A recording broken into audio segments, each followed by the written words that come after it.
everybody. I'm Sean Reynolds from Sportsnet, about to be joined by Ken Weave from the Winnipeg Free Press. Together, we be Kenny and Renny are, and this is the Kenny and Renny post-game show after Game 21 of the season. And finally, a game that makes the Winnipeg Jets look like they are human.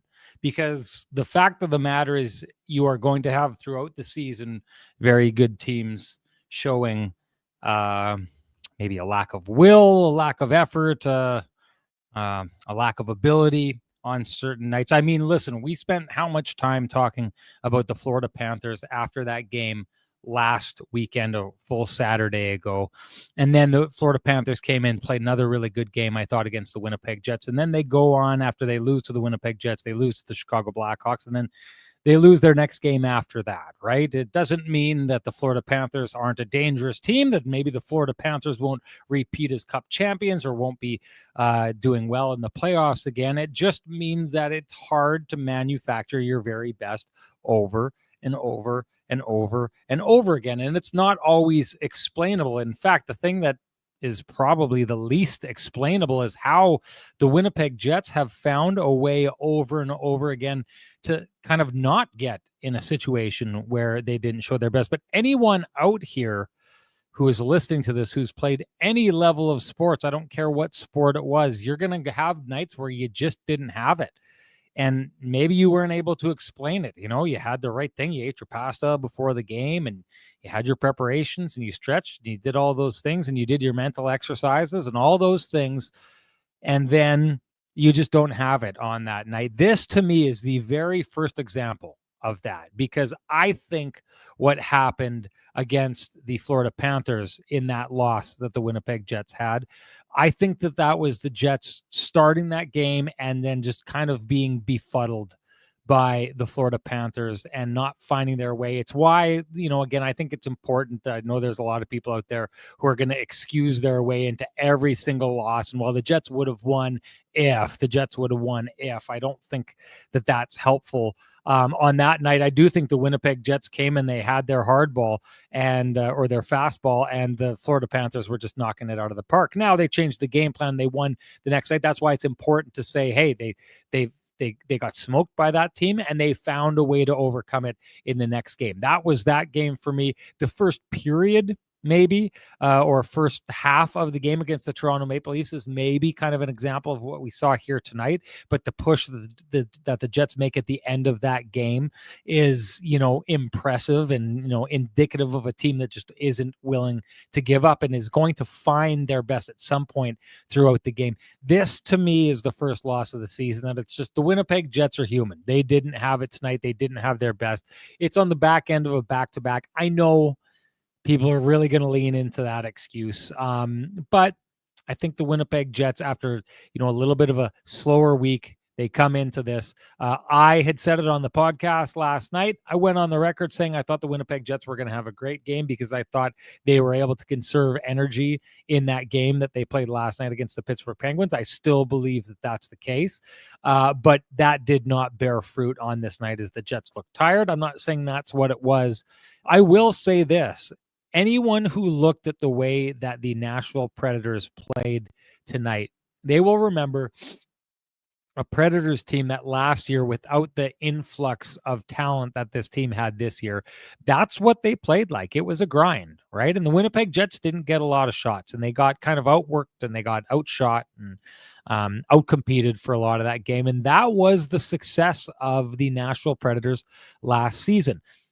Add to that, something that hasn't worked so far this year. Steve Stamkos, we talked with Andrew Brunette before the game about how he just kind of, a lot of the players on the team are a little bit lost because they're trying to force feed him the puck because he's Steven Stamkos. You get him the puck for a one-timer. That's what you do, and yet they're making the wrong plays trying to do that. And Jonathan Marchessault, if you watch my post-game interview with him, he was really great and really revealing about, how tough it's been to kind of find himself here. He feels like it's starting to come around.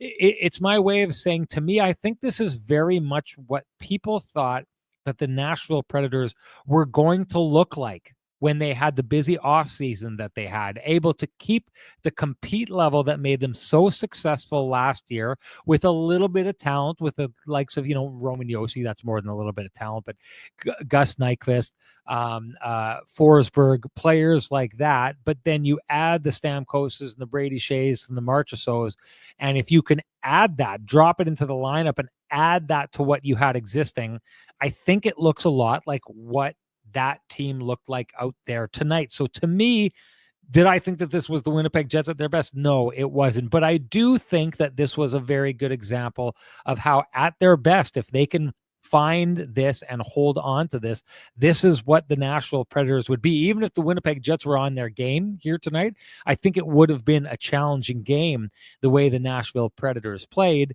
But I do think this is just one of those nights that you look back, and as much as you'd want to rip on it, and there's some people who will want to dig really deep into this, and to me, I would need to see, a book of losses like this by the Winnipeg Jets, some consistency, if they come out their next game and they have this very same effort, okay, maybe we start talking about it. If they do it 3 games in a row, or 3 games out of 4, or 4 games out of 6, okay, we can dig in and have that conversation. But the Winnipeg Jets have been freakishly consistent throughout the year. And to me, this is just the first real example of what it looks like for a team that would sure love to go 82 straight games and win them all, was pushing to build the consistency to do that. You just are not going to have that every night of the year, and that's what I took away from this game tonight. Anyways, that's my take on the whole thing. Time to bring in the man with the best music in the business for his take on the whole thing. Here comes Ken, everybody.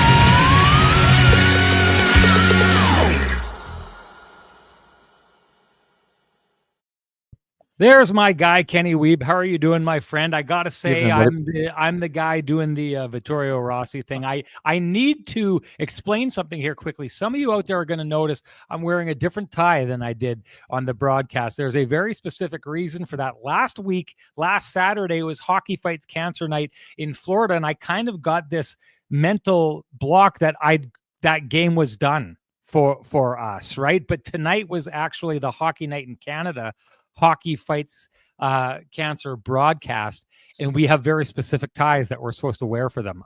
This is the makeup of the Vittorio Rossi. This is a creation of Frankie and the boys. I like to say, the Southern gentleman look. I think, I'm hoping that I'm pulling it off. If I am, it is because of Frank and Frank alone.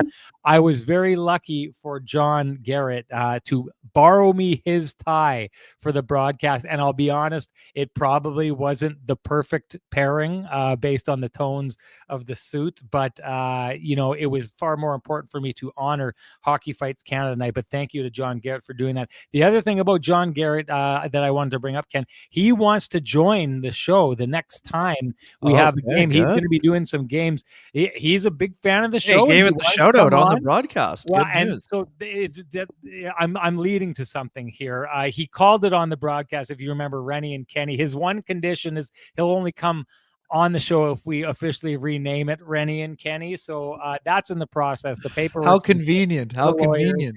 I'm just listening to the former NHL pro and longtime broadcasting professional. He knows what to do. So anyways, the papers are in the mail. You'll be served by our lawyers at some point. Regardless, if you want to pull off the Southern gentleman look, which I am pulling off solely because Frank knows how to do it in a way that nobody else does, head on down to Vittorio Rossi on Corden Avenue. Walk in, loudly proclaim Kenny and Renny sent you, like I'm sure Craig Zamzow did when he went and got his suit last week. Ask for Frankie and the boys, and they will do you up right. Ken, I've talked for far too long. Time for you to launch into it. What'd you see here tonight? Yeah, I saw mostly solid first period for the Jets, and then a team that did not look like itself. Didn't look like they had a lot of fuel. And again, I'm also going to say a lot of that had to do with how the Nashville Predators played, with a lot of urgency. They looked like a team. Sean, you and I discussed some things this afternoon after the Andrew Brunette availability this morning. And, the Predators were a team that needed to get things turned around and quickly. And they played like a team that wanted to get things turned around quickly. I was very impressed by the way that they played. One of the, big storylines on the old Twitter machine this afternoon was how Jonathan Marchessault had yet to record a single point at 5-on-5 this year, 10 points, all of them either on the power play or I think maybe into an empty net or two. But Marchessault, one of the best players on the ice in terms of being timely, opportunistic, and getting back to some spots where we're used to seeing him as a member of the Vegas Golden Knights. And Steven Stamkos, we talked about also, Sean. Did it take a good bounce off the shin pad of his former teammate Hayden Fleury to get him open? Sure, but when the puck got there, he did not hesitate to find the back of the net. So I would just say this. I mean, I didn't like a lot of the Jets game. I thought their puck management was mostly pretty poor. They were not fast. And Sean, this is what we talk about all the time. When the Jets are fast, they're almost impossible to stop. But when they have games like today where they had a little bit of skating and quicksand moments, they can look mortal, as it turns out. And 17-4, I would say, is a lot more than mortal. But what I would say is that the Jets didn't reach their peak, and I liked your line of questioning, and I liked the responses that I heard in the Jets room today coming out of the game. And I didn't hear a lot of excuses. I heard a lot of guys that were sour about not being able to reach the standard that they have set for themselves, which is the gold standard currently for the NHL. And when they don't reach that, that's the way that it goes. I mean, I think the Jets certainly wasn't their night. That's pretty evident, but I thought they had a strong first period. And then after that, they just didn't really have much going. We've praised the top line a lot, Sean, for their excellent play during this stretch. Top line had a rough go. There's no sugarcoating it. They were not good defensively. I mean, there were some good plays defensively. I still like the back pressure. Kyle Connor still battling when the team was down, stick lift on Luke Shen. Those are things that those type of effort plays show up. They show up in game 21. They show up when the playoffs matter. So I like those good habits, even on a night where that line struggled, especially in its own end. Mark Scheifele, three minor penalties. That's a rarity. It was an off night for Scheifele on a lot of ways. And Sean, this is why I asked you yesterday. And now that you saw him live, I want to dig in a little bit more about whether or not you think Scheifele's dealing with something, because he didn't look like himself today. Again, whether it's related to the fight or not, it didn't show that way in the game against Florida on Tuesday. But now that's 2 games in a row where I didn't find the Mark was, in terms of puck handling or the way that he was involved. I didn't think he was looking like himself out there. Do you disagree? Well, except there was one play that he and I was it on the power play where he's down low and he pulls a move to deke out the defenseman who lies down and gets it to the front of the net. That John Garrett's response, I really enjoyed on the broadcast, was just like utter awe in the moment, right? Like he still had that moment. I'd say this, Ken, if it had anything to do with the fight, I don't know if you saw my pregame interview with Mark Scheifele, but I asked him about the fights between, his fight and Kyle Connor's fight, and he kind of seemed to dig it. Like I think he liked the idea of the number 1 and number 2 scores on the Winnipeg Jets going out and doing these kind of things. I think he takes a little bit of pride in how those two have competed this year.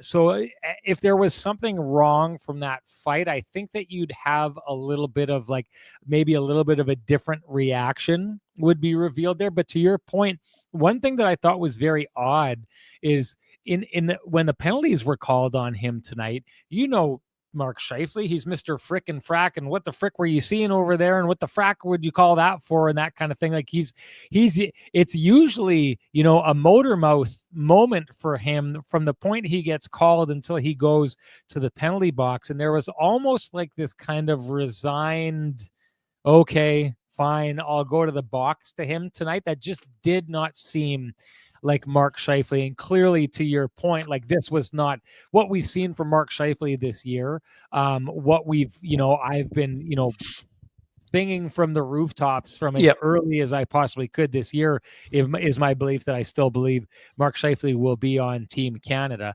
That Mark Scheifele was nowhere to be found on this night. And so, let's put it this way. The breadcrumbs are starting to add up a little bit, Ken. It's starting to look like the breadcrumbs are heading in a certain direction. First, you've got the Velarde things and the face-off and all that kind of thing. Then you have a performance like this here tonight. You're starting to wonder if maybe there's something, I wouldn't say it's concerning because I still think Mark has played some. Hey, if it happened last Saturday, Mark went into God mode the following game on the Tuesday. So if it's been plaguing him since a week ago, he still showed us he can be the best player on the ice in that time frame. So again, I don't want to get into too much speculation because for me, it would just be a guess, but I'm starting to kind of lean into the idea that there's signs cropping up that are showing there may be an issue.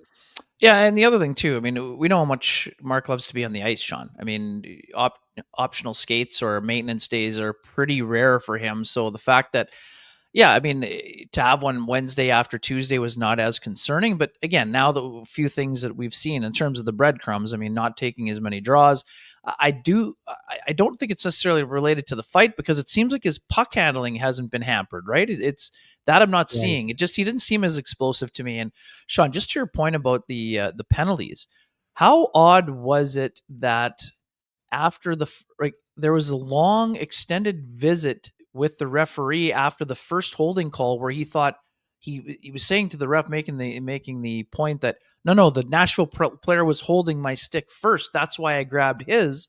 Right. And then on the next play, you get a double holding call, which is almost never happens, right? Yes. So it was so weird. It was one of those where, I mean, we know that Mark's reputation with officials sometimes isn't always the best. I think he's been, seems to be more respectful this year towards, there haven't been as many moments where you catch Mark kind of giving the referees the business. And this seemed to be a pretty normal conversation, but it was almost like the referees said, Sean, oh, you think it was holding on him first? Well, how about both of you get holding on this one? Right. And again, I didn't know if it was, I'm not sure if it was Sutherland or the other guy who made the call. I just thought it was very strange, right? Just in terms of how that all went down. But anyways, bigger issue for the Jets tonight is what happened to Dylan Sandberg. And I mean, we probably, sorry if you already went into it on the opening, but I didn't. Let's go there. But before we do that, I'd like you to give Sweet Lou a shout out.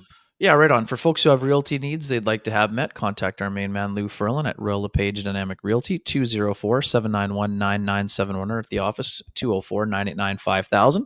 His email is lou@louferlin.ca. That's LOU@LOUFURLAN.ca. Lou Ferlin, excellent realtor, excellent human being, and excellent supporter of our fine community. I'll tell you this, Lou Ferlin once broke his foot and he healed it instantaneously with his sweet singing voice. That's just a story that I heard somewhere. I'm not sure if it's the truth, but that would be an angelic singing voice if that were the case, no doubt. This, to me, Ken, is going to be very trying for the Jets. Now, this could potentially be the coming out party for Ville Heinola because Ville Heinola played with the Manitoba Moose today. Expectation is he will join the Winnipeg Jets tomorrow. Almost seems like a landing spot that you would expect for him, given the fact that he's made this team for 2 years in a row. And maybe he goes and he steps in alongside Neil Pionk. Now, that sure changes things. You go from having like the one kind of puck moving beetle in Pionk, who's got great offensive instincts, to the guy who's just like the hockey's version of a wet blanket that is just shutting things down for the other team. And he's big and he's got great reach, to kind of two guys whose games would maybe mirror each other. So maybe they wouldn't be going in that direction. But I don't know that I could see a guy like Logan Stanley moving up onto a pairing with Pionk. You're probably going to have a guy like Fleury maybe jump up there. But it's my way of saying this, Ken. There's been a lot of injuries over the last couple of years, and we talked about it a lot on this show. The Jets have done a really good job of, when a guy like Kyle Connor goes down or Gabe Vilardi goes down, finding a way to get through and making their way through. I think, and you heard it from Scott Arniel, I think Dylan Sandberg, the way he's played this season, the way he's shut down passing lanes, I honestly can think that Dylan Sandberg's stick and shutting down last second passing lanes that everyone has missed on the ice except for Dylan Sandberg has probably saved the Jets 5, 6, 8, 9 goals this year. That's how confident I am in the way he's played and the way he's been effective. I think this is a massive hole in the lineup, and it is bad news for the Winnipeg Jets. Oh, absolutely. And, yeah, I could not agree more. This is one of the biggest losses the Jets have had. And again, I'm not trying to overstate it. Obviously, losing Kyle Connor last year was a massive blow to the Jets. Same when Gabriel Velarde went out of the lineup when he was rolling.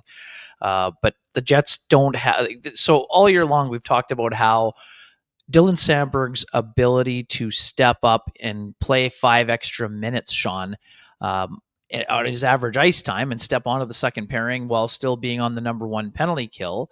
That's the reason why we haven't been talking about how much the Jets have missed Brendan Dillon this year.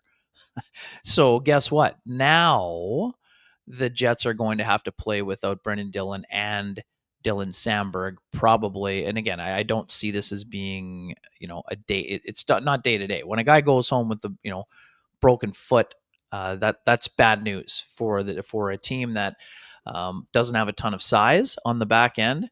Dylan Sandberg plays with the stiffness that is sort of underrated for me, Sean. His ability to get clears, his ability to block shots. He's the best shot blocker on the team. Neil Pionk is definitely a willing person. So is Dylan DeMello. So is everybody who plays on that defense core.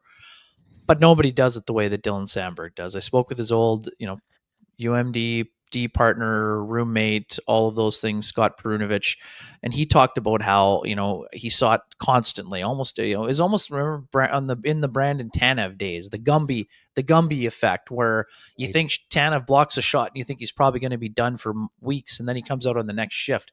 We're just so used and programmed to seeing Dylan Sandberg block a shot, get back up, stings. Yes, he goes to the bench, he comes back out for the next shift, and now he goes down that tunnel, and Scott O'Neill gets word that he's not coming back, and now he gets word that the foot is broken and he's going to be out probably indefinitely. Let's just use indefinitely for now. Neither one of us are doctors, and they need further testing to see if it's clean break or what kind of break it is and what is required in terms of the rehabilitation process. But the Jets don't have someone that's ready to step right in. I mean, Hayden Fleury, Sean, how I feel about the way that Hayden Fleury has played. I think that Hayden Fleury for game 1 goes up onto the pairing with Pionk. One of the bonuses that we've talked about all year is that given the experience levels of both Fleury and Miller, that third pairing isn't a pairing that needs to constantly be sheltered and played at 8 to 10 minutes. They've been averaging, mostly 13 to 15 plus minutes. Now, how are you going to distribute the minutes? I mean, I think that the plan was to have Heinola play with Miller. So, I mean, could you see him go up and play with Pionk? And I know some people feel that they should go that way, but Sean, what have we been saying from the very beginning here? Ever since Ville Heinola got out of the yellow jersey, what have I been saying? Put Heinola in a position to succeed. Is giving him 20 minutes in the first. I know we know that Scott O'Neill joked that he should go down and play 30 minutes for the Moose. Well, like you said, first game with the Moose, a little bit up and down from the reports that we got. I listened into Eric Dubois' post-game commentary today. I listened to Mark Morrison the other day. I listened to Ville Heinola. Ville Heinola played much more efficient game today, was very, very much involved in the offense, set up the game-winning goal by Dominic Toninato. Again, north of 20 minutes both nights. Can you go out and ask Ville Heinola to play 20 minutes in his first game in the NHL against a Minnesota Wild team that can be ferocious on the forecheck in a similar vein to how the Florida Panthers play? I don't know. I mean, that to me is asking a lot of him. He might be able to do it in game 1. Who knows? I mean, it sounded like his conditioning was quite good, for a guy who's missed as much time as he has. I understand there's going to be a lot of let Ville cook people feeling out there, but I won't be surprised if it's Hayden Fleury playing a little bit more on that second pairing with Neil Pionk. But what that means is that Pionk is going to have more pressure on him, than it was before, because Sandberg was playing at a very, very high level. No matter who his new partner is, whether it's Heinola or Fleury, Pionk is going to have more pressure on him. He's going to have to defend even harder than he has so far this year. And, that, especially if he's with Heinola, Sean, you better be aware, because Ville has an offensive tilt to his game also, and you better not be giving up odd man rushes like they're going out of style. I mean, that's what got Ville in trouble when he last played in the NHL 2 years ago. His last game was 2023 in January against the Toronto Maple Leafs. Like, that's a lot. That's a long time between NHL games, and nobody's more frustrated about that than Ville Heinola, and he's eager to get in there. But this isn't just a one and done situation. Sean, you and I both feel the same way. Get Ville Heinola, give him a long runway, and see how he does. That also doesn't mean playing 20 minutes like Sandberg does when you jump right into the lineup. But the Jets may not have, they're not going to have a huge choice when it comes to this. So I'm very curious to see how they go up and deal with this thing right now. I do think that, the one thing we also have to give the Jets defense credit for, Sean, they have done an excellent job of quieting all the detractors who say, oh, the Jets defense score is not good enough to win in this league. Well, they're 17-4. The defense score has been good enough. There's no doubting that at all. But this is the biggest test to the Jets defense score so far. And it means that Josh Morrissey's minutes are probably going up as well, Sean, right? I mean, that's probably the other thing that we're going to see more of. The thing about this that people have to take into account, we've talked so much about Neil Pionk and what he's been so far this year. What we saw the last 3 seasons, we never got to get to it because, the game didn't go in that direction, but we had a great story to tell about Josh Morrissey. But Josh Morrissey gets to be Josh Morrissey to a degree because of Dylan DeMello, right? The game that Dylan DeMello plays is that steady, stay back there. You don't have to worry about that guy. He's the Johnston Group. He's got you covered guy consistently in the life of and that's what Sandberg has been so far to Pionk. So it's important. Like, Pionk is not what he is this year. He's not having the year he's having. He's not having the offense that he's able to pull off. He's not defending the way he is if he doesn't have Sandberg there. I think that this is a really big one. I think this is going to be potentially the pristine roofing wake-up call for the Winnipeg Jets, and the idea that, hey, maybe this depth that they've talked about having on defense is going to get them through this, or maybe the loss of Dylan Sandberg shows them that they're one big player like him away, for losing a guy like that from being a very different defense core. So, hey, I'm going to give that the pristine roofing wake-up call that maybe that's what's happening here with the Winnipeg Jets. We're about to find out, but in the meantime, you know what you can do. You can give North End Rick the pristine roofing wake-up call at 204-981-6289. He's the guy you call for all your roofing, siding, and exterior needs. You can also call Pristine Roofing directly at 204-237-7663. I promise you, your pristine roofing call will be a lot more pleasant than the pristine roofing call the Jets are getting right now with losing Sandberg in the lineup. That's something. It's interesting when you think about this, Ken, because the idea of this space opening up and Ville Heinola finally having some space, finally having that runway that you're talking about, is very interesting. But it's also, maybe if you think about it, the worst possible timing or the worst person to go out of the lineup, because this is the one thing. What Sandberg has done for the Winnipeg Jets has been massively valuable, and you're going to take him out, and there's just going to be people, it's just human nature, are going to try to compare Ville Heinola to Sandberg, and Ville Heinola is not Dylan Sandberg. They are two very different players. They do two very different things. Both really good at hockey, but for very different reasons and very different tools. I mean, one is, a blade for cutting. The other is, a hammer for bashing. They're very, very different tools. So it'll be interesting to see how this goes for Ville Heinola. I honestly feel like I'm at the edge of my seat, and I don't know how this is going to go.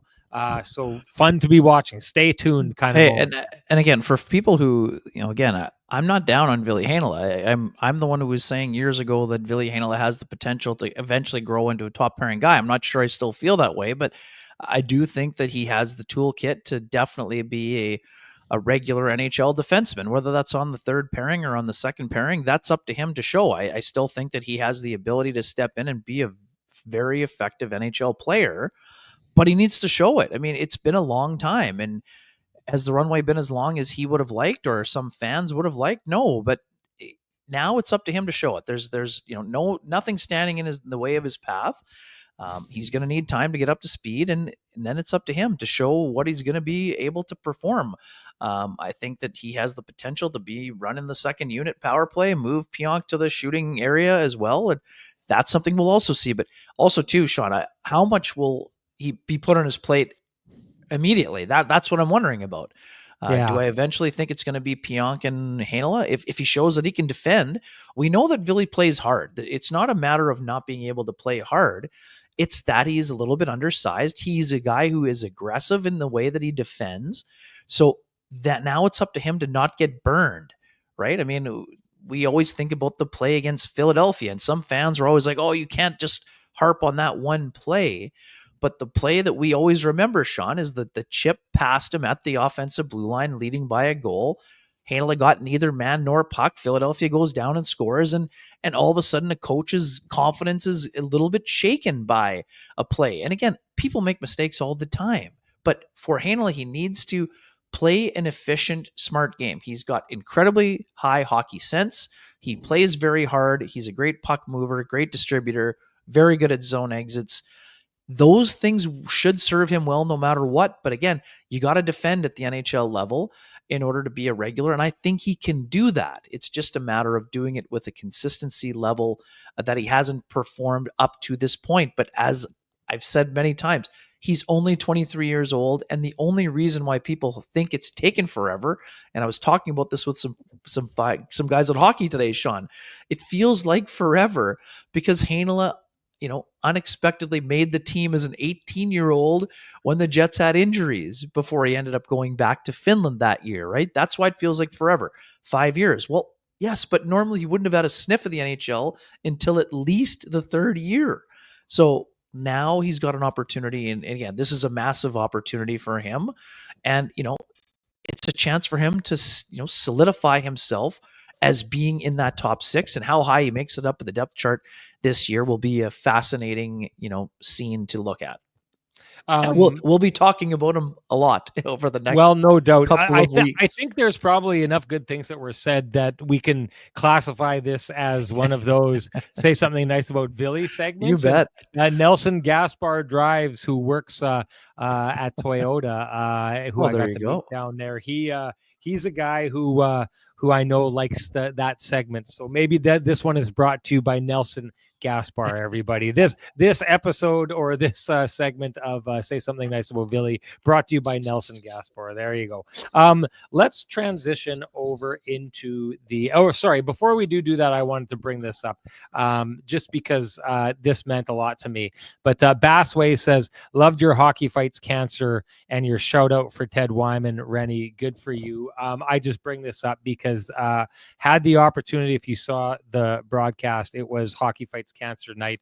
That's what the pin is for. And it was a no-brainer to share and talk about Ted. I mean, you saw us talk about it here. Ken has had such a long runway with Ted in his life. Mine not as long, but we all know what we've lost in Ted. I think the community in Winnipeg knows the way that he was honored by the Jets and the Bombers and all the things that you've heard. It was nice to get that out, I thought, on Hockey Night in Canada on a national platform, which is so deserving by Ted for what an impactful human being he was. I wanted to just say that, Bassway, to bring it up. This is just a red hot take, which means you must be sitting in my hot tub back at home right now. And so you know why I say that is because there's no such thing as a cold take in an Arctic Spa's hot tub, especially mine that has the Spa Boy package. Sorry, I just talking about Ted just gets me a little bit shaken here, but has a Spa Boy package. If you are looking for the kind of hot tub that does everything just shy of being Kenny's hot tub time machine, talk to my boy Dustin down at Arctic Spas and he will set you up right. If you're heading down there, make sure you let them know that Kenny and Renny sent you down there. Let's get into, where should we go first? The Comrie hit? Sorry, excuse me. The Morrissey hit or Comrie's game? Let's start with Comrie. He's deserving of a long runway tonight. Oh, man. What did you take away?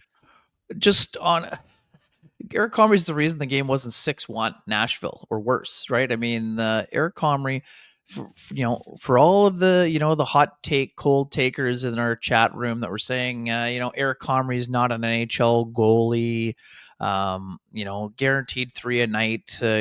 Sorry, like that's, I know we already used it, but that's serious wake up territory right now. Sean, Eric Comrie played an exceptional game today. He is the reason the Jets had the ability to tie the game at one, and were able to go to a scenario going into the third where they had a chance to win the hockey game if it didn't go south for them the way that it did. And going south had nothing to do with Eric Comrie letting in a bad goal, a weak goal, anything. Eric Comrie was sharp right out of the gate. He made an unreal save off Philip Forsberg in the opening minute and change of the third period.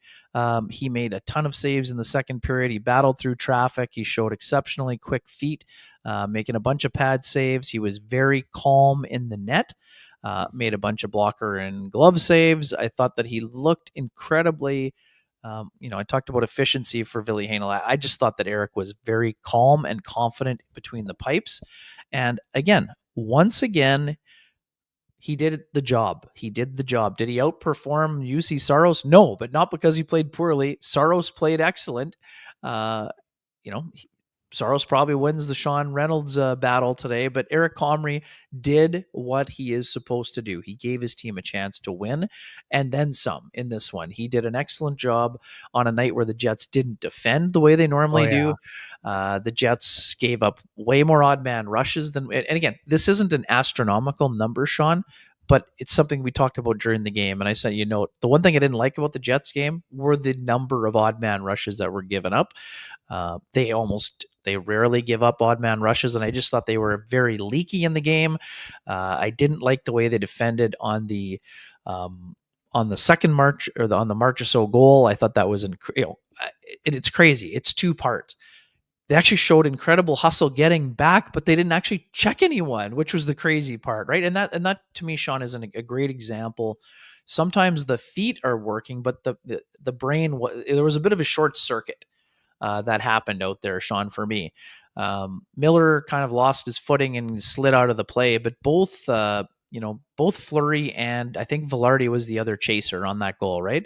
But neither one of them picked up Marchessault, which was wild because that they were thinking that they needed to, but they didn't actually end up picking up the guy, and that ended up leading to a bunch of chaos on the play itself. But again, Comrie was exceptional. That's his fifth start out of 21. And we've talked about this before, Sean. If the Jets are going to get Comrie, they got to get him around the 20 start range. Whether it's 20 or 24, that will be determined. We'll see what happens coming out of Four Nations, going into Four Nations, all of those things, see where Hellebuck is at. But it's got to be around 20. It's probably got to be north of 20. But once again, out of the 5 starts, Eric Comrie has given his team a chance to win in each of those 5 starts. I said this from the very beginning. It was going to be unlikely for Comrie to match the performance of Laurent Brossoit, and that's not a knock on Comrie. Brossoit was the best backup in the NHL last year. Eric Comrie has done nothing but the job that has been asked of him. He has provided the level of goaltending that is required out of a backup. And, in the last 2 games, his team didn't give him enough run support. That's the reason why he's not 5-0, right? So, no issues with Comrie. The Jets are confident in Comrie. On an unrelated note, Kaapo Kähkönen, solid today, 3rd straight start, big win against the Chicago Wolves after the Jets or Moose were blown out 5-0 in this front end of that game. So, organizational depth there again, but Comrie has done nothing to show that he can't handle the job. I can't remember. First of all, I do give the award tonight to Eric Comrie. The Sean Reynolds award goes to him. He was, to me, as good as Saros was, he was clearly the best goaltender in this game. This game is a slaughter. Like, this game hurts the Winnipeg Jets' chance at being the best offensive team in the NHL if it is not for Eric Comrie on this night. He did everything they could have asked from him. Not one goal, I think, that was scored on him you could put at his feet. Can't remember what game it was.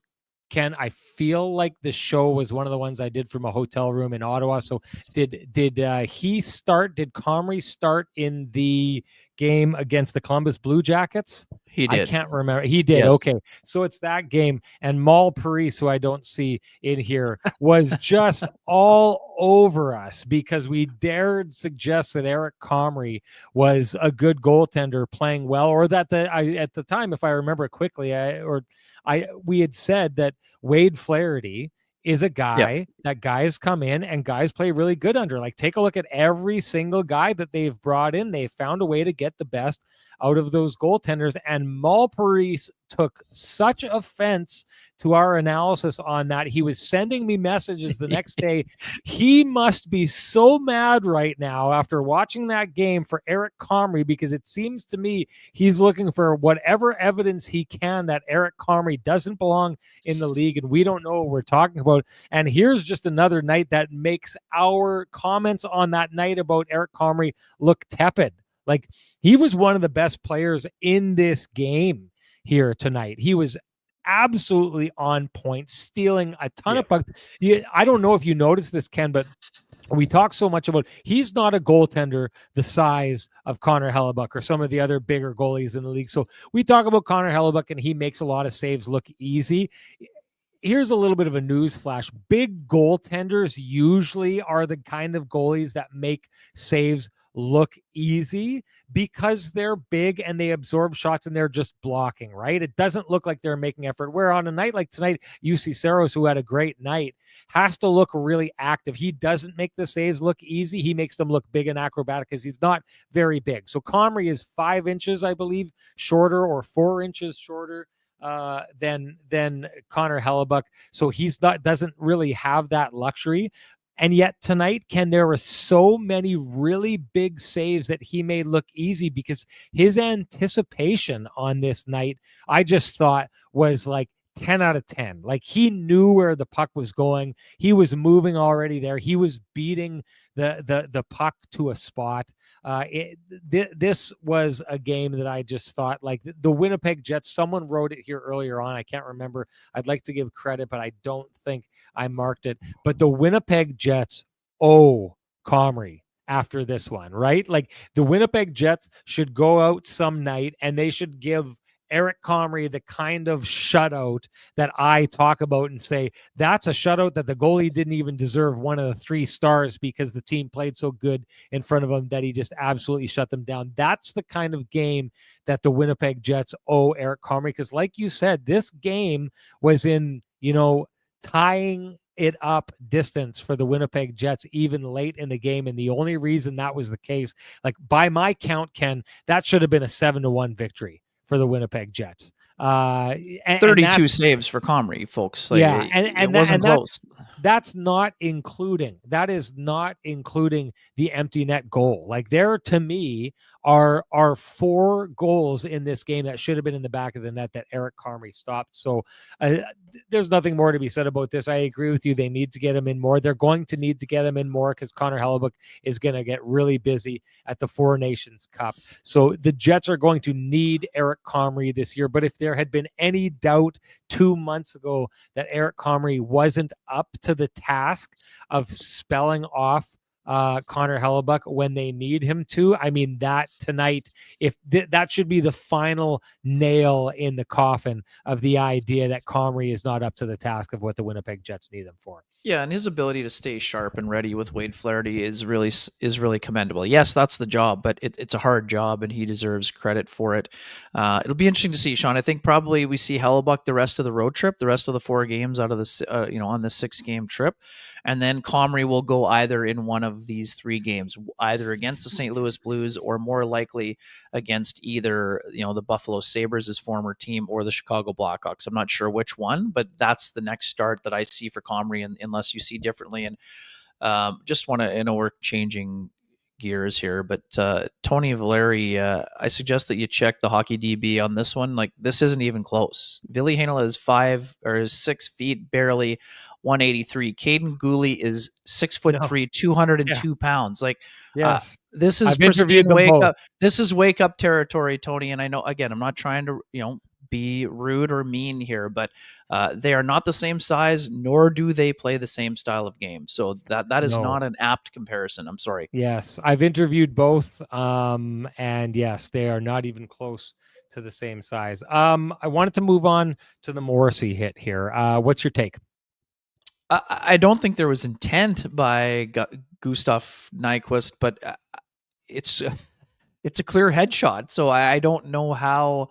I know that headshots have been the order of the day this week, and in the last 2 weeks, whatever it is in the NHL, I like that the Department of Player Safety put out the videos, trying to, suggest, sort them things out for people who had questions, and for folks who thought that the Reeves hit was the same as the White Cloud hit. It wasn't. I don't think this is a suspendable hit, but it's a dangerous play. And Sean, we talk about this all the time.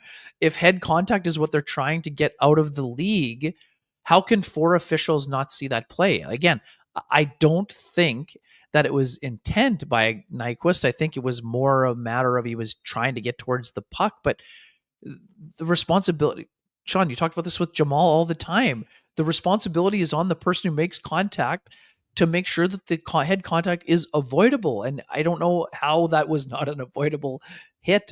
You were in the building.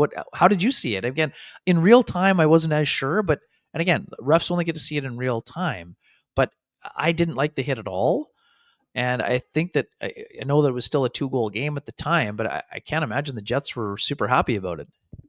Okay, so here's an interesting one, because these are the 2 schools of thought that I'm working off of here. So Tracy O says that hit is avoidable. T. Konopoli says JMO is leaning forward.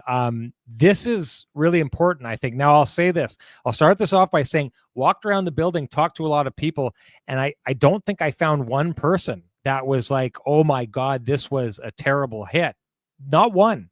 Talked to a lot of people on the broadcast crew, on people around the rink, on some officials, some like attached to the NHL people. Not one thought it was a bad hit, and it's because of what T. Konopoli says here. So this is a scenario by which Josh Morrissey handles the puck at first, but the puck is loose. It's an available puck, right? So it's a puck battle play is the takeaway from what a lot of people had said here. Now, I don't like this. I don't like it because I've said this consistently. I don't like things that end up being headshots, and this is complete direct contact to the head and nothing but the head, right? So I don't like this situation. Afterwards, Mark Scheifele goes out and he's throwing some slashes to the back of the legs of Gus Nyquist. I like that response, but I do think it's important what T. Konopoli says here, in that JMO is leaning forward, because in this situation, Tracy O is saying that hit is avoidable. But in this situation, the only way that's avoidable is if Nyquist doesn't go directly for an available puck, right? Because what's happening in that situation is Josh Morrissey is blocking the puck by being bent over and blocking it with his head. So if Nyquist tries to avoid any kind of contact, he has to skate to his right and around Josh Morrissey. And let's just be honest, in that situation, if he does that, he's allowing Josh Morrissey to just take the puck, because he's staying away from going directly after that puck. So to me, I have to say that in this situation, I watched the review a number of times. I hate that it ends up being contact with the head. But what I'm seeing is a player who does not head out to do this with malicious intent. It's a player who sees an available puck. The last line of defenseman is losing the puck. And if Gus Nyquist can go and get to that puck, he may get a break in and go have a chance to score on the goaltender in this situation. It looks to me like incidental contact, like it's bad incidental contact. I don't like the fact that a player gets hit in the head. I don't think, it's a long way of me saying I don't think for a second Gus Nyquist is going to be suspended. Josh Morrissey is, hey, and I'm going to say this right now, for all the folks out there in this chat room who are saying that this was avoidable and they're losing their minds and they're really upset about this, and there's a whole bunch of you out there, and Greg Liverpool is leading the charge on this. How many of you were saying last season when Brendan Dillon got that suspended hit that it was the player's fault because he was bent over? Like this, you can't have it both ways. And I'm not going to go through it with a fine tooth comb and see all the people who are upset with this tonight and who thought that situation last year was an entirely normal play. But like, there's a whole bunch of people in the chat room right now who are having their cake and eating it too. I don't like this. But what I don't like is a star player getting his bell rung in this situation with a big hit. It seems that Josh Morrissey is okay in this situation, but what I see is a hockey play that led to incidental contact. Now, if you want to get into saying that the rules of the game should be set up in a way that no matter what happens, if there's head contact, that they should be penalized, that's a conversation to be had. But in this situation, what I saw was Josh Morrissey bobble a puck, bend over to kind of protect that puck, and the direct line for that player to get to the puck happened to take him through Josh Morrissey's head at that time. It's an unfortunate play, but I don't see intent here, and I definitely do not see the league suspending this player. Yeah, and I guess the thing for me is that, I mean, we're always going to have this gray area when it comes to head contact, right? In the OHL, I believe any head contact is an automatic penalty, but that's not the way the rule is written currently in the NHL. But anyways, like I said, I don't think it was a dirty play. It's a tough result, but again, I think that this is another great example of that. I think the players probably would like a little bit more clarity in terms of how head contact is going to be called in the future. Like, as the way the rule is now, I can understand why it was missed in real time is sort of how I would put it. So one quick one from Nelson here. What about Coughlin? I did some research on this subject here today. Dylan Coughlin is a right-handed shot. I asked around with people who would know in the hockey world if Coughlin is a guy who can play on the left-hand side on his offside. He hasn't really done it a lot, and I didn't get the sense that would be an option that the Jets are looking at. I think today I noticed Colin Miller was on the left a few times when he was out there with Pionk. That to me was more of a matter of I think with 5D it was kind of maybe unavoidable at times, and I don't think that's a scenario that the Jets are going to be looking at either, using Miller on that on the left side of the second pair. So just wanted to take care of that quickly as well. I just wanted to bring this up here because someone puts it. Snackatoba says it's the same argument and Dylan got 3 games. It's not the same argument. These are two different things. Brendan Dillon went out with the express purpose of throwing a big hit and destroying the player in that situation. The suggestion of what I'm saying that the ref saw on the ice here was that there was not an intent, like the play that is initiated, the contact is not Gus Nyquist trying to hit Josh Morrissey. It's Gus Nyquist trying to take the most direct path to an available puck, which takes him in an unfortunate place for Josh Morrissey. So I get what people are trying to say here. Me bringing up Brendan Dillon is trying to point out the fact that there's a lot of people in this chat room who are okay with the brain damage that was probably rained down by Brendan Dillon last year, as long as it was being done by someone in a Jets jersey versus this situation here. But Brendan Dillon wasn't trying to get a puck and get in for a breakaway. Brendan Dillon was trying to erase that player and did a heck of a job doing it, but with a principal point of contact to his head. Again, this is a scenario. I just think Gus Nyquist sees an open puck and he's trying to go directly at it, and that direct path takes him through Josh Morrissey. Again, I don't like it, and if we want to have the conversation about, like, we want no concussion type situations in the game, that's a conversation to be had. But I don't think Gus Nyquist was trying to do what happened there tonight. I think Gus Nyquist was just going after an open puck that he thought was going to give him a good scoring chance. And I just think it's incidental contact and an unfortunate situation. Anyways, Ken, we really got to get moving here on this situation. Johnson Group got you covered play of the game. It's got to be the Sandberg shot block on Stamkos. It's got a terrible result for the Jets, but it's the epitome of why the award was presented, right? I mean, the willingness to get into the shooting lane and make a block on a guy who hammers the puck the way that Stamkos does is what I'm choosing anyway today. So Hold on a second. If a stick hits a head by accident, it's a penalty, right? This is actually demonstrably wrong. A follow through, which is considered an accidental hit to the head, as long as it's a follow through, is not a penalty. It's happened to the Jets so far this year, to a lot of people's dismay and anger. But that's the situation. If you follow through and accidentally hit someone with a high stick, it is not called a high stick. This is demonstrably false, what Alex99 is saying here. Anyways, I agree with you, Ken, on your Johnson Group got you covered play of the game. And hey, do you run a small business in Canada? Look to Canada's #1 employee benefits plan, Chambers Plan, to give you a competitive edge. Chambers Plan is the simple, stable, smart choice for over 30,000 businesses countrywide. Visit chamberplan.ca to learn more. Ken, have you sent me our winners? I did, yeah, about at the first intermission. Okay, I'll have to go dig them up here, but start off with our keg save of the game. What do you got?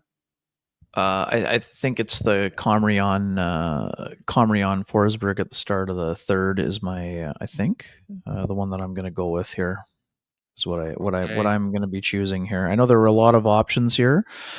I thought Saros on Lowry, but that actually was off the post and not a save. Though I guess you could argue that the ability for Saros to extend the leg gave Lowry nothing other than the post. So technically, you could maybe give him a save for it. But I'm gonna stick with the Comrie stop on Forsberg there. Boy, that's maybe the hardest decision to make tonight, is the keg save of the game, the way that he played. Let's state the fact that we all know it doesn't really matter what you and I think, Ken. It matters what the folks at home think. Share with us your hashtag, the keg save of the game. You're automatically entered to win a $50 gift certificate usable at any of the 3 fine keg locations here in the city of Winnipeg, each location finer than the last. And the winner from our last show, that would be Scott Westman. Scott, you know what to do. Direct message me, send me your full name, send me your email, and I will have the fine folks at the keg send you a $50 gift certificate usable at any of the 3 fine keg locations here in the city of Winnipeg, each location finer than the last. And that brings us to our lamplighter, Ken. What do you got?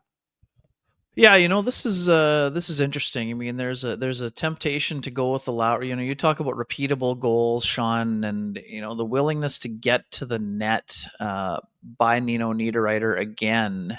I think I'm going to go with the Niederreiter, job getting to the net and Lowry scoring the goal in a game where the Jets didn't really have a lot of offensive generated. How do they do it? A blue paint special gets them back into the game, right? And I thought it was super interesting. In the building, it definitely looked like Andrew Burnett was considering a goalie interference challenge, even though there was going to be a penalty called on the play for the Nashville defenseman hammering Niederreiter onto the ground. One of the replays that I saw, Sean, and I know that you were looking at the same one, it did look one of the angles has Nino kind of pushing at the pad of Saros, but it wasn't under the pad. It was loose. It wasn't one of them where this wasn't the Connor Geeky where he pushes the pad into the net. It was a swipe at the puck. The pad might have moved. Definitely Saros. You could tell by Saros's reaction that's why he thought the goal, I think he was pushing for it there to be a challenge, but yeah, I wonder if the puck was never covered. That's why I don't think that Brunette ended up making the challenge on that play. Lowry followed it nicely. Yeah. Lowry also took a swipe at it, but I don't think it was ever covered. And because of the contact, pushed Niederreiter into the paint. Yeah. I don't think it would have been overturned, but it sure looked like there was a lot of temptation there. It looked like. Well, I think the argument that they would have gone with was that he couldn't get his pad to the puck not to reset, to cover it. Like it goes uncovered because Niederreiter is pushing his pad back and keeping him from getting to a point where he can cover up the puck. I think it would have failed, though. Regardless, I agree with you. That's the hashtag TCB Lamplighter of the game. Share with us yours, and you're automatically entered to win a Frosty Delicious 8-pack of Lamplighter Amber Ale, brought to you by our friends at TransCanada Brewing Company. If you can't wait for Kenny and Renny to gift you yours, you know what to do. Head on down to 11290 Kenniston and grab yourself some pizza and some other beer and just hang out at the place for a while. Anyways, our TCB Lamplighter winner from our last show, that would be Steph Ballingall. Steph, you know what to do. Direct message me at SN Sean Reynolds. Send me your email, send me your full name, and we will send you a voucher for a Frosty Delicious 8-pack of Lamplighter Amber Ale. It is the nectar of the gods. And I guess I will say this, Andrew Brunette, one of my favorite guys to talk to in the league, really, really interesting coach to have a chat with. I just thought he was very, very upfront with us on this day. He talked about this team trying to stick with it. This, to me, like I said at the top of the show, is what the Nashville Predators always envisioned themselves as being. If they can stick with this style of game, it will really pay off for them. And if you are looking to pay off high interest credit cards or debt, we suggest you go talk to our friends at Comrie Credit Union about their payoff loan. They can show you how taking out a loan to pay off your debt actually gets you debt free faster, and you can save thousands of dollars. Go to Comrie.mb.ca to book an appointment online. Hey, I know the Sucky Boo Boos aren't going to be happy about this game here tonight. Let's see if the Winnipeg Jets can turn things around. Maybe their stiffest challenge of the year. They escaped with a overtime victory against Minnesota the last time. I didn't see what happened or if they were playing here tonight. Lost in a shootout this afternoon to Calgary, but which they means tied they it would late, gain so one point. Gain 1 point on the Winnipeg Jets, Yep. which I do believe, Ken, means if they beat the Jets clean, they would pass the Jets in the standings. If they were to, I think they only trail them by 2 points. If that were the case, I would just say this. It would be absolutely okay. I'm going to do something here. I'm supposed to meet up with Harn Ryan. I'm supposed to say, I wanted to say it's 34-30 right now in points. Do they have one less game played? Yes, one game in hand. Yes. Yeah. Okay. So if they win this game and then won their game in hand, they would be tied with the Jets. It's another way of saying they win their next game. The Minnesota Wild are basically where the Jets are after this. And I just wanted to say this. I know Winnipeg Jets fans feel slighted. They feel like everyone around the league should be saying the Winnipeg Jets team is the best hockey team in the world and they're going to win the Stanley Cup, and they get really upset and they feel slighted.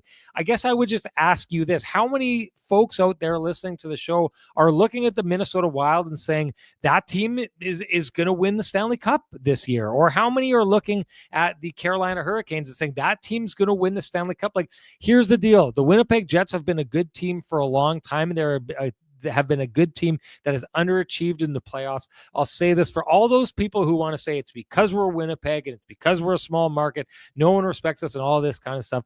The Winnipeg Jets have earned the reputation as a team that does not show up at the most crucial moment, the way that they do at other times of the season. So I am just, and I've said this before on this podcast, I'm not one of these guys who likes to lean into the, oh, poor us, we're small town Winnipeg and no one gives us respect. The Winnipeg Jets, like for every person out there who is doubting the Winnipeg Jets, there's probably someone in this podcast who is doubting the Minnesota Wild. I ask you, going into the playoffs, who would you rather face, the Minnesota Wild or the Dallas Stars? My guess is 90% of you are saying you'd rather face the Minnesota Wild because you don't believe that they are as good as their record or their point production would suggest. If any of you find yourself feeling that way, I'm sure you can understand the people out there who look at the Winnipeg Jets and say, yes, they're doing this, but I need to see, more production at a different time of year. So it's my way of saying, cool it on the whole poor us, Winnipeg doesn't get any respect act. There's a reason people feel like that about the Winnipeg Jets. It's an earned reason that the Winnipeg Jets have earned time and time again in the playoffs over the years. They are in prove it to me territory, the Winnipeg Jets are, and they will remain that until they actually do prove it at the crucial time of the year. And yeah, just one last one about the Wild. Kirill Kaprizov didn't play today after that kind of collision with Drake Caggiula the other night in Edmonton. So some question over whether or not he'll be in the lineup. Elliott was reporting that, they said that it's not crazy serious and won't keep him out for a long time, but it kept him out today. So we'll be monitoring that as well as what happens with, the Jets defense pairings with Samberg being out. And Stuart, we already reported the broken foot from for Dylan Samberg. Sean was in the building as well today. So yeah. Mike definitely reported it as well, but we talked about it earlier in the segment or the show. Okay. That's it for us. I got to get going here. Thanks everybody for tuning in. Hopefully the sucky boo-boos will find their way to this in a way they haven't for some of the other losses. Ken, you are on point as you always are. Love the interaction with the chat room today. I actually like I really like the shows where the chat room is heated and disagreeing with what we're saying. Some edge, and some blown edge away. I love the edge. Keep bringing it, folks. We absolutely love that. We love when you take on our takes, when you agree with our takes, anything. It's all welcome at the Kenny and Renny Show. And I will say this, if you appreciate the conversations happening in this space, we would implore you to appreciate our sponsors who fight to keep the conversation going in this space. For us, that's Vittorio Rossi, Pristine Roofing, Comrie and Credit Union, Sweet Lou Furlan, Arctic Spas, the Johnston Group, the Keg, and of course, Trans-Canada Brewing Company. Thank you to them. Thank you to all of you. We appreciate it. And we are looking forward to doing this again after the next game. Maybe, probably, most definitely the Winnipeg Jets' biggest game of the year as they take on that team that just keeps nipping at their heels, the Minnesota Wild. Talk to you after that, folks. Bye-bye.